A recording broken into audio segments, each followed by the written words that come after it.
여러분 만나서 반갑습니다. 저는 필그림 교회를 섬기고 있는 김영석 목사라고 합니다. 오늘 예배가 있다는 얘기를 들었습니다. 주제가 너무 심각했어요. 올데이 워십이라니. 혹시 여러분들 친구 없으세요? 이렇게 좋은 날 하루 종일 예배를 드리는 그런 청년들이 얼마나 될까 하는 생각이 제가 들었습니다. 그래서 저희 집에 잉여 자원으로 있는 저희 아이들을 데리고 왔어요. 야, 빨리 와. 오늘 사람이 없을 것 같아. 2명으로 부족해서 조카도 데리고 왔어요. 근데 이렇게 많은 청년들이 함께 예배를 하는 걸 보고 너무 깜짝 놀랐어요. 하나님을 이렇게 사랑하시는구나. 하나님이 정말 기뻐하시겠구나. 여러분 인생에 평생을 이렇게 하나님을 사랑하고 하나님을 예배하는 여러분들 되었으면 좋겠어요. 우리 서로를 향한 격려의 박수 한번 했으면 좋겠습니다. 너무 최고예요, 여러분.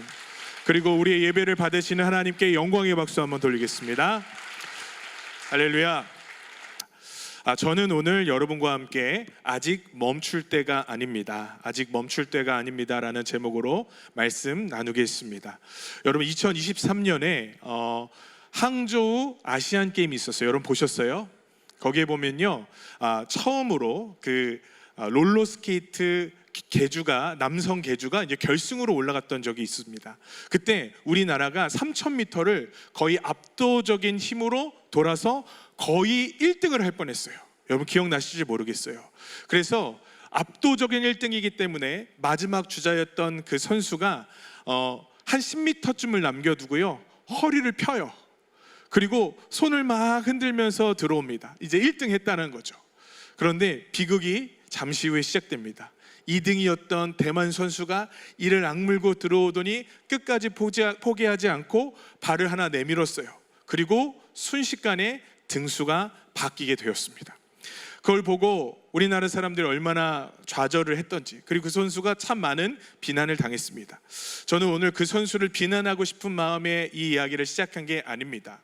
저는 이 장면 자체가 우리에게 주는 인생과 신앙의 메시지가 있다고 생각을 해요. 여러분, 우리 인생과 신앙에 가장 위험할 때가 언제일까요? 우리를 사단이 막 넘어뜨리려고 할 때, 그 위험할 때겠죠. 우리가 죄의 유혹 앞에 서서 죄의 유혹을 따라 막 가려고 할 때, 그때도 위험할 때라고 생각합니다. 또 태산과 같은 문제가 우리 앞을 다 가로막고 있어서 괴롭고 힘들고 숨이 턱 막힐 때도 위험한 때라고 생각합니다. 그런데 우리 결승전의 그 장면이, 그리고 오늘 성경이 우리에게 무엇을 얘기하냐면, 가장 위험한 때가 사단이 우리를 유혹하고 태산과 같은 문제들이 우리 앞을 기다릴 때도 있지만, 우리가 안전하다고 생각하고 우리가 다 이루었다고 생각하고 이제는 우리는 끝까지 갈 수 있어 라고 방심하는 그 순간에 어쩌면 우리 신앙과 우리 인생이 가장 위태로울 수 있다고 얘기하는 것 같아요. 오늘 창세기 35장 1절은요 참 재미난 장면입니다. 여러분, 야곱의 인생은요 이제 거의 마무리가 되어져 가고 있습니다. 그동안 우여곡절이 많았던 야곱의 인생에, 그런데 하나님께서 어느 날 갑자기 나타나시더니 야곱에게 말씀하십니다. 야곱이 만나달라고 한 적도 없고요, 야곱이 하나님께 부르짖었던 적도 없습니다. 그런데 제가 아는 한 유일하게 창세기 35장은 하나님이 인간이신 야곱에게 친히 나타나셔서 이렇게 말씀하셨어요. 너는 지금 일어나 베델로 올라가서 거기에 거주하며 그곳에서 제단을 쌓아라. 4개의 동사를요 아주 급박하게 명령조로 말씀하십니다.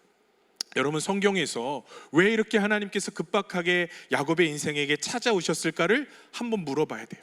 야곱은 위태로워 보이지 않습니다. 야곱의 인생은 그냥 평탄하게 끝날 것 같습니다. 그런데 여러분, 하나님 보시기에 야곱의 인생은 가장 큰 위기 가운데 있는 거예요. 왜냐하면 그는 하나님이 말씀하셨던 베델로 올라가지 않고 세겜이란 땅에 머물러 있기 때문에 그렇습니다. 여러분, 야곱의 이야기를 한번 생각해 보죠. 야곱의 이야기가 우리에게 많은 것을 줍니다. 첫 번째, 야곱은요 그의 이름이 이스라엘로 바뀌었습니다. 두 번째, 야곱은요 형 에서와 캐캐 묵은 감정들을 털어버리고 이제는 화합하는 마음을 가졌습니다. 그리고요 이제 하나님께서 말씀하셨던 가나안 땅의 입구에 들어와 살고 있는 겁니다. 거기가 세겜입니다. 여러분, 세겜은요 죄악에 관영한 땅도 아니고요, 세겜은요 막 방탕한 도시도 아닙니다. 그런데 세겜에 머물러 있는 야곱의 인생을 하나님께서 왜 위태롭다고 하셨을까요? 왜냐하면요, 여러분, 야곱의 인생의 신앙의 종착지는 세겜이 아니기 때문에 그렇습니다. 여러분, 야곱이 어디까지 올라가야 할까요? 베델까지 가야 합니다. 하나님 말씀하셨던, 약속하셨던 그 베델까지 올라가는 것이 그가 하나님 앞에 올려드려야 될 예배고, 그리고 순종이고 하나님의 약속의 성취라는 거죠. 여러분, 세겜이라는 땅은요, 베델이라는 땅과 가까이 있어요.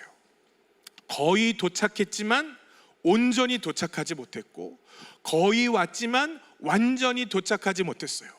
여러분, 그런데 야곱의 인생이 왜 위기라고 하는 것입니까? 그의 인생의 순종의 삶도 있었지만 그것이 온전치 않고 완전치 않았는데 거기서 머무르고 있더라는 거예요. 마치 올림픽 게임처럼 결승선에 도착하지도 않았는데 허리를 꼿꼿이 펴고 손을 들고 세레머니를 펼치고 있는 것과 동일한 장면이 창세기 35장 1절이라는 겁니다. 여러분, 하나님의 눈으로 우리의 인생을 살펴볼 필요가 있어요. 우리가 언제 가장 위험할까요? 죄가 활활 타오르려고 할 때, 죄로 우리의 마음을 막 빼앗기려고 할 때, 저는 그때보다 더 위험한 때가 있다고 생각하는데, 그때가 언제냐면요, 야, 이제 우리 좀 성숙하지 않았어? 그래, 내가 이쯤 하나님을 섬겼으니까 이제는 안 넘어질 거야. 그래, 내가 이쯤 하나님을 사랑하고 하루 종일 예배를 드릴 정도니까 나 이제 주님 뒤돌아보지 않을 거야 라는 생각을 할 때가 저는 가장 큰 위기라는 생각이 들어요. 저는 중학교 1학년 때 주님을 정말 인격적으로 만난 것 같아요. 그때 너무 뜨겁고 너무 감격적이고 너무 기뻤던 기억이 납니다. 어느 날 저희 아버지 교회에 우리 강사 목사님이 오셔서 설교를 하셨어요. 여러분, 혹시 지금 나는 죄가 하나도 없다 하는 분 손 들어보세요. 여러분, 제가 손 들었을까요? 안 들었을까요? 못 들었죠. 죄가 있는데 어떻게 들겠어요? 근데 강사님이 또 뭐라고 얘기하냐면, 그럼 2년 후에 자기가 죄에 앉을 자신이 있다는 사람 한번 손 들어보세요 하는데, 여러분, 제가 중학교 1학년 때 손 들었어요. 중2병이 걸린 거죠. 왜 손 들었냐면요, 자신 있었어요. 내가 이렇게 뜨겁게 주님을 만났고 나는 어리고 지금부터 주님께서 은혜를 주시면 나 이제 죄에 앉을 거야. 나 하나님 정말 사랑할 거야. 자, 여러분, 문제를 내겠습니다. 저는 죄를 지을까요, 안 지을까요? 뒤에 후광이 보이십니까? 눈부시죠? 그동안에 수많은 죄를 졌고요, 참 하나님 보시기에 부끄러운 삶을 살았던 것 같아요. 왜 그랬을까요, 여러분? 설이 걷는데 다 익은 줄 알았어요. 성숙하지 않은데 성숙한 줄 알았어요. 제가 어느 한 선교단체 대표님이랑 이야기를 했던 적이 있습니다. 이 선교단체는 그냥 선교단체가 아니라 생명을 내 던지는 선교단체예요. 그런데 그 대표 목사님께서 표정이 안 좋으신 거예요. 왜 그러세요, 목사님? 그랬더니 이분이 자기의 선교단체 얘기를 해주는 거예요. 우리 선교단체 2명의 에이스가 있대요. 그런데 공교롭게도 그 2명은요, 형제와 자매인 겁니다. 이들은 아주 신뢰받을 만하고 아주 믿을 만하고 이들이 있으면 정말 전 세계를 복음화할 수 있을 정도로 마음이 뜨겁고 주님을 사랑하는 청년들이래요. 그런데 얘네들이 갑자기 그만두겠다고 하더래요. 왜 그랬을까? 캐고 묻고 상담했더니 결국 2사람이 이야기를 했어요. 2사람이 가지 말아야 할 곳을 갔고, 넘지 말아야 될 선을 넘었고, 맺지 말아야 될 관계를 맺은 거예요. 목사님이 너무 화가 나시고 괴로우시고 너무 마음이 슬프셨대요. 여러분, 인간은 다 그래요.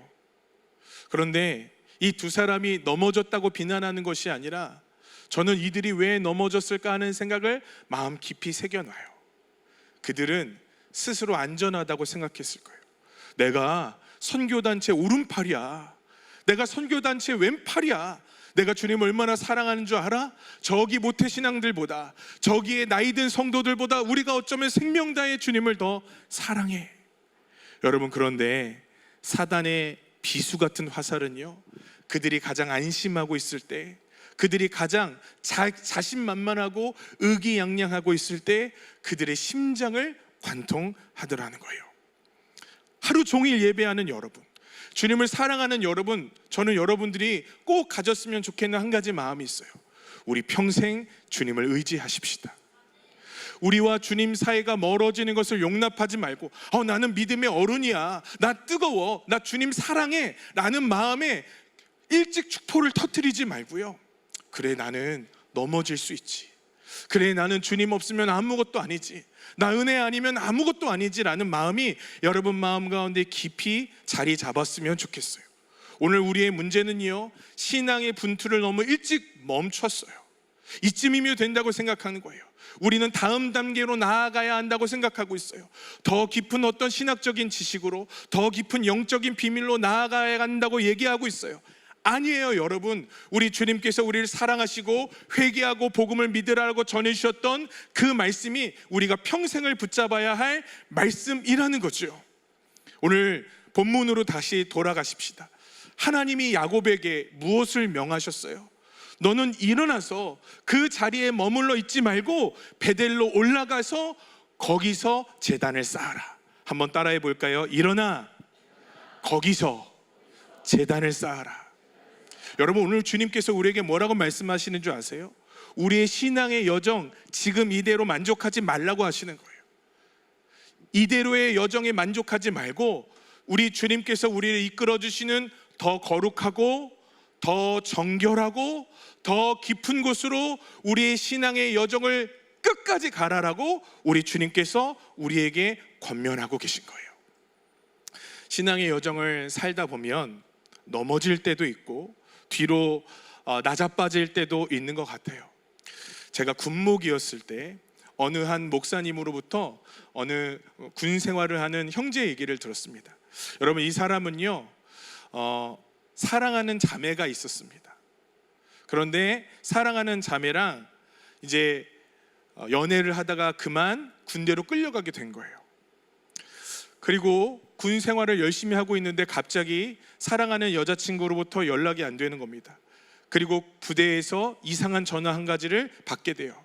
그게 뭐였냐면요, 그 자매의 어머니의 전화였어요.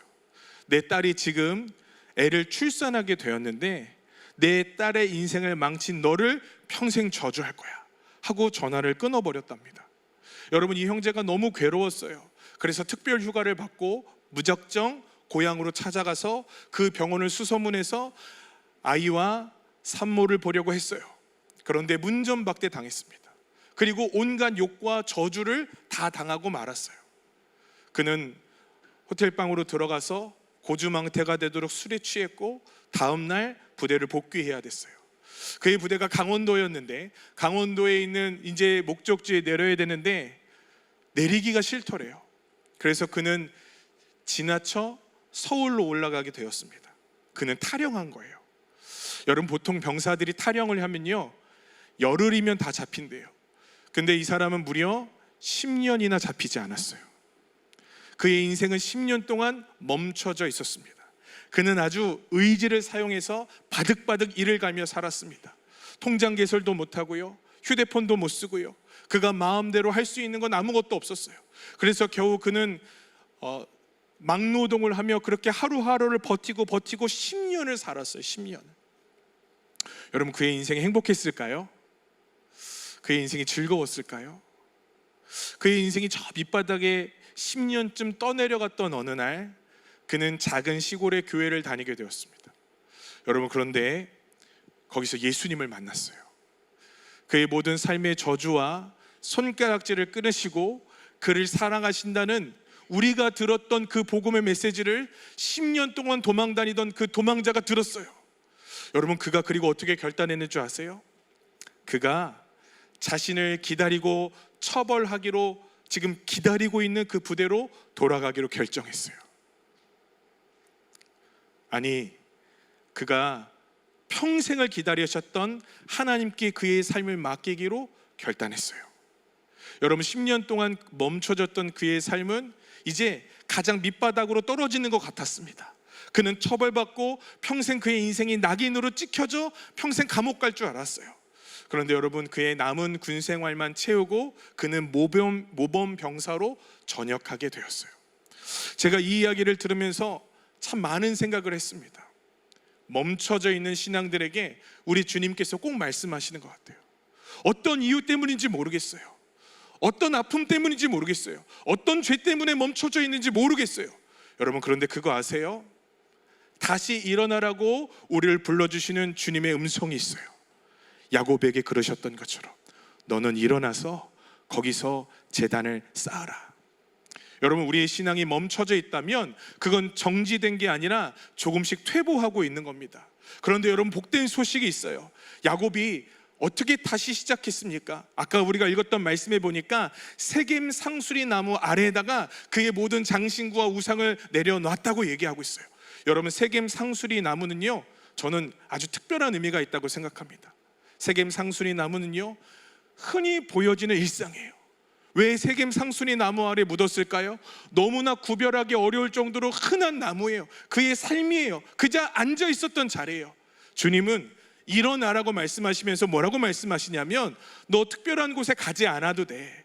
너 특별한 일 하지 않아도 돼. 그냥 너 지금 그 자리에서 일어나서 나에게 오면 돼 라고 말씀하시는 거예요. 여러분, 우리가 멈춘 자리에 우리 주님은 뭐라고 말씀하시냐면, 일어나서 나와 함께 저 천국까지 걸어가자라고 우리에게 말씀하시는 줄 믿습니다. 저는 여러분들을 응원하고 싶습니다. 여러분들에게 하나님의 말씀을 전해드리고 싶습니다. 왜 멈춰져 있으신가요? 왜 답답한 마음을 그냥 내버려 두고 계신가요? 왜 교회를 다니면서 마음은 주님과 점점 멀어지고 있고, 왜 교회를 다니면서 세상과 연합하여 살아가고 있습니까? 하나님께 다시 나아갈 수 없다고 생각하세요? 여러분, 주님께서 여러분들을 부르고 계세요. 일어나서 나와 함께 걸어가자. 그러면 주님은요, 우리에게 은혜를 주십니다. 오늘 야곱에게 5절의 은혜를 주셨어요. 사방 고을들로 두려워하여 아무도 그를 쫓는 자가 없게 했습니다. 여러분, 주님께서 우리 인생에 함께하여 주실 줄 믿습니다. 주님께서 우리에게 격려해 주실 줄 믿습니다. 주님께서 우리를 손 붙잡고 저 영원한 본향으로 인도하여 주실 줄 믿습니다. 여러분의 신앙의 방황이 멈추고 우리 주님의 은혜의 발걸음으로 다가가기를 주님의 이름으로 축복합니다.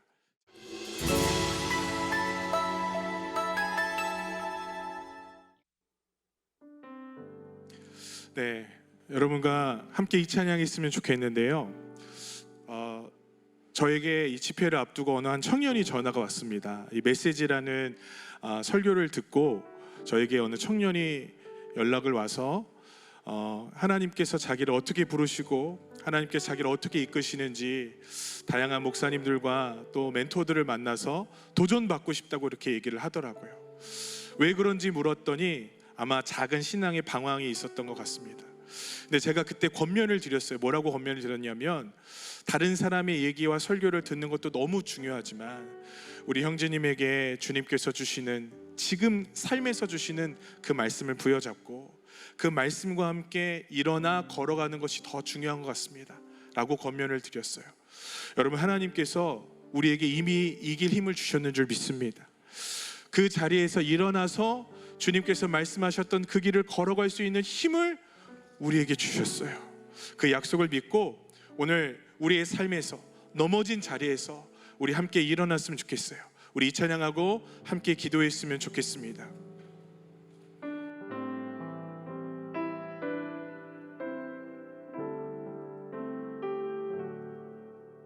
나는 내 마음에 복음이 흥했던 곳에서 다시 아버지를 만나고,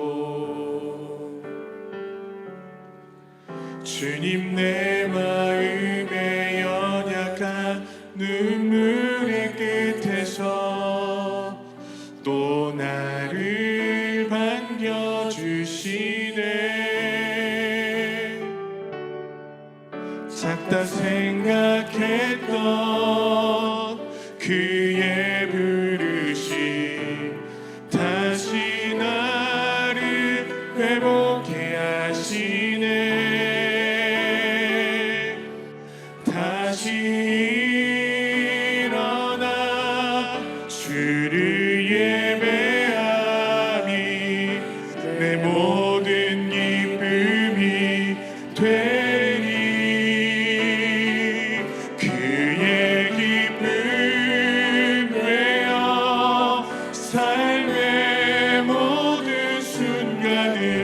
주께 우리 다시 한번 주님께 우리의 마음을 올려드립시다. 나는 내 마음에 복음이 흥했던 곳에서 다시 아버지를 만나고 주님 내 마음에 연약한 눈물의 끝에서 또 나를 반겨. 우리 일어나서 한번 찬양할까요? 작다 생각했던 그의 그릇이 이번에는 두 손을 높이 들고 우리 주님 앞에 주님이 주신 은혜를 부여잡겠습니다. 고백하십시다. 다시 일어나 주를 예배하니 내 모든 기쁨이 되리니 그의 기쁨 내어 삶의 모든 순간을 우리 목소리 높여서 우리 간절한 마음으로 다시 주님을 예배하겠나이다.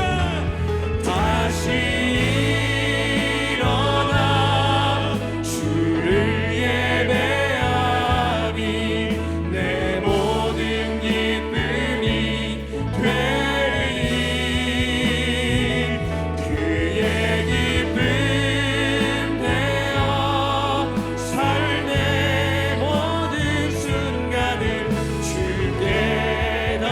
우리 마지막으로 다시 일어나 주님을 예배합니다. 다시 일어나 주를 예배하니 내 모든 기쁨이 되리니 그의 기쁨 되어 삶의 모든 순간을 주께 다내어. 여러분 이 시간 한 번만 기도했으면 좋겠습니다. 주님이 우리의 결단을 기다리고 계십니다. 주님이 우리의 예배를 기다리고 계십니다. 우리의 예배와 결단을 기다리신 주님 앞에 다시 일어나 평생을 주님 앞에 예배하겠나이다. 우리 결단하는 심령들은 주여 한번 부르고 이 시간 간절하게 기도하겠습니다. 주여 부릅니다. 주여.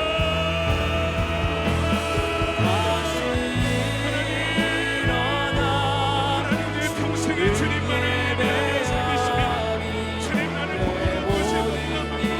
주님 나는 주님 앞에 죄송한 것이 없다. 하나님 그래서 하나님 말씀이 정말 그의 땅이 하니 세계 모든 우리 누가만 사랑하겠지만 그래 내가 이것만 되고 주님을 받아주시 아니 나 이것밖에 할 수 없는 사람이지. 주님 우리를 불러주시고 불러주시는 주님의 우리 사랑하는 청년들에게 교회들이 해주시시고 하나님 우리를 오셔서 우리를 불러주시고 함께하시는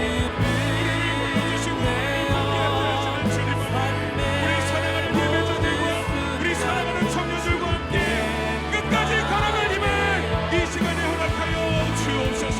끝까지 걸어갈 힘을 이 시간에 허락하여 주시옵소서. 하나님 주시옵소서. 부끄럽고 성공하겠습니다.